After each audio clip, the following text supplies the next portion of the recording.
Hello everyone, this is the Duck in Japan, and today I'd like to explain why I haven't been able to make videos about all the wonderful things I like to explore, like coffee, robots, 3D printing.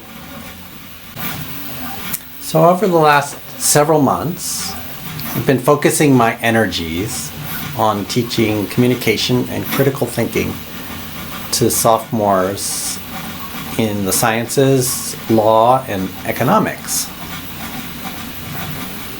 I've engaged in this effort as a way to try to make a small contribution to future generations. Despite the best efforts of teachers like me to make lectures interesting and engaging, often the outcome can be quite tedious, boring, and soporific for our students. So my solution is to minimize lecturing and to maximize the opportunities for interaction and participation during class time. When I was a college student, I suppose I might have expected my teachers to be experts who would share their wisdom with me. And I can remember feeling frustrated encountering teachers who wouldn't necessarily produce definitive answers in very easy to understand forms.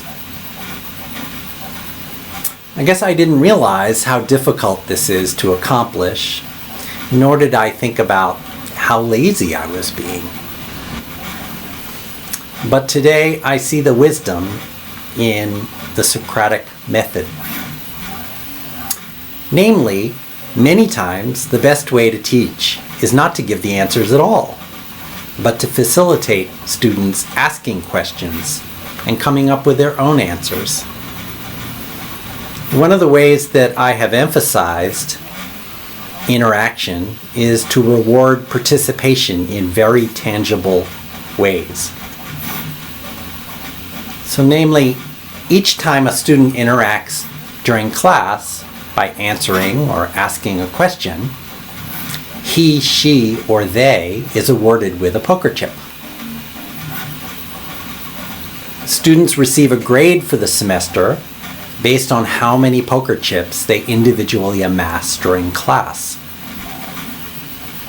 In all the courses that I have taught over the last 5 years, participation has been a very significant part of the final grade. In the higher level courses that I have taught, participation has been a majority of the students' final grades. The grading of participation includes a handicap system whereby shy students, I can be shy too, are rewarded more for each interaction. This is the first of 3 primary ways that I have encouraged participation of students in the courses that I have taught. And I hope to cover the remaining methods in upcoming videos. I'm looking forward to shifting gears to return to some of my own pursuits and to being able once again to make some videos about coffee, robots, and 3D printing.